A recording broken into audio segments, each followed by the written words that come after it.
A while back, I was working on a track and got stuck trying to make Logic Pro's virtual drummer sound like a real drummer. After hours of tweaking, I called my friend Ernesto and I had him come over and play the part on an actual kit. His first take instantly sounded much better, and it gave the track a lot of life that it didn't have before. That experience taught me that performing a part is almost always the shortest path to making your music sound alive. You can spend hours trying to tweak a loop to sound like a performance, or you can just perform the part yourself and bypass all of that tweaking afterward.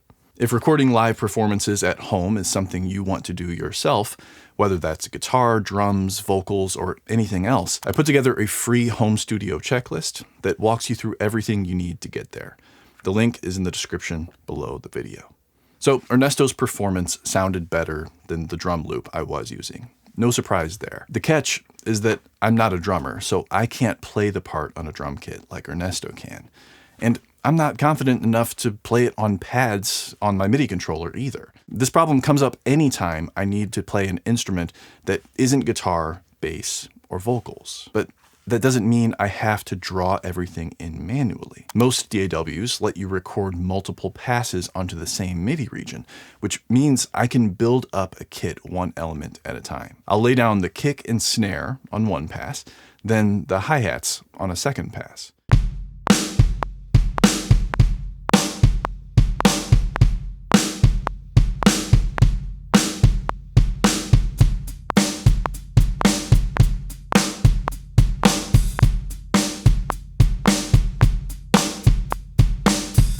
I'm not performing the part as a real drummer would, but I'm building it in a way that's going to sound more human than a basic drum loop or a drum beat preset might sound. And when you compare this performed version to the part that I've drawn in by clicking the pattern into a piano roll, you can see that the played-in version isn't lined up to the grid. Some of the hits are a few ticks early, and some of the hits are a few ticks late, and the velocities are all over the place. That's the human feel we're talking about here. Have a listen to both, and leave a comment below with which one feels more alive to you.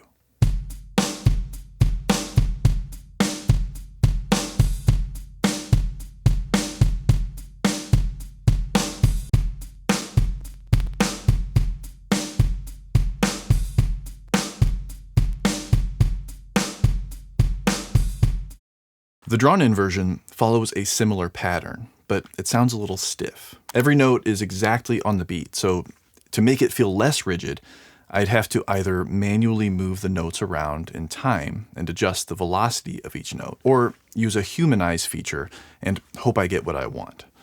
Now again, some people are really good at doing this, and they can stay in the creative zone while they do it.